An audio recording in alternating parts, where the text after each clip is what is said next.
Thank you for watching, and remember to like this video and subscribe to my channel. Thank you for your support. Because it's been coming down so fast, too. That's what really creates those flash flooding conditions. Let me show you what we're dealing with out there with the rain across the south. We have a flash flood watch that's still in effect from Tennessee down into Alabama, northern parts of Mississippi, also into Georgia. And southeast Georgia, too, is where we also have the rainfall that's been quite heavy. You know, this persistent flow coming in is going to bring another day of the risk of flash flooding here, southeast Georgia into South Carolina, the low country, Charleston, you're in that. And northern Georgia actually gets wetter today than yesterday, if you can believe it. There is more rain coming on in. So here's what's happening. You know, remember the old remnants of Nicholas here, that flow is still in place. Nothing has changed. So that brings in the Gulf moisture. Then we have the flow around this high pressure that brings in the Atlantic moisture. So we're getting it from two spots here with that moisture coming in. That's why it is just nonstop rain or drizzle or showers or something. The front comes in, it's going to make it rain again, but it's a clean sweeping front and it finally clears everything out. And that happens by the end of the week. We will clear out all of this. One more day, well, 2 more days, Reynolds, where we really have to deal with this nonstop shower activity. Yeah, a lot of times at, on arrivals, you have to space them out a little bit more. So just bringing in less planes than you normally would have.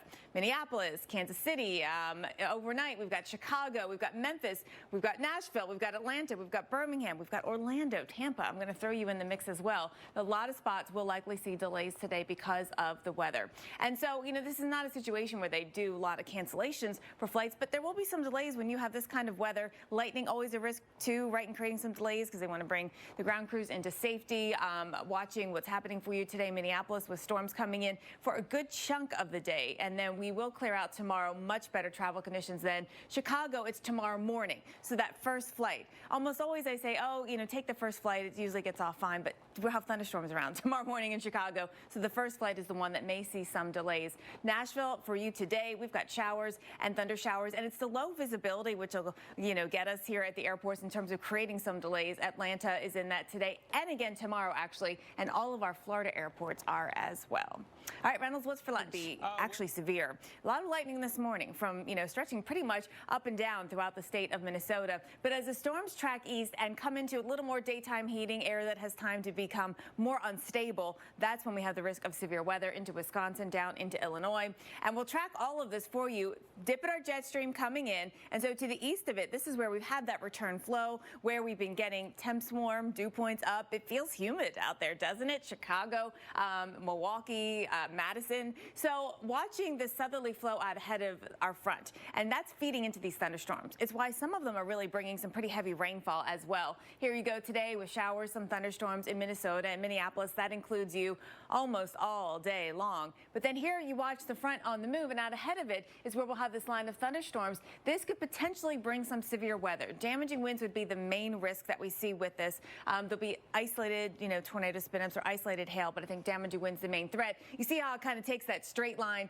look to it here. And we watch overnight thunderstorms. Chicago tomorrow morning, 4 a.m. Set your alarm. And if you don't, Mother Nature's going to do that for you. We've got some loud thunderstorms coming on through, and behind it, a huge change in temperatures. Reynolds. It is Monday, so let's get you through the week here. All the changes that are coming with this front. And before the front gets through, it really is going to be warm. It's going to be humid. It's going to be stormy, especially to the Midwest where we have those severe chances. Watching that today into Minnesota, Iowa, eventually into Wisconsin, and then watching some storms pop into overnight areas into Illinois as well. Now, the southeast, we're stuck in a lot of rain. Rain for you around Atlanta and Nashville and Birmingham, Huntsville yet again today and tomorrow. That's not really changing at all.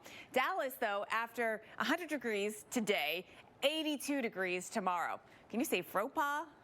Fropa, thank you. So this is Monday level Fropa, but that's okay. It's Monday morning, that's okay. Behind it, though, big changes. So Chicago only in the 60s.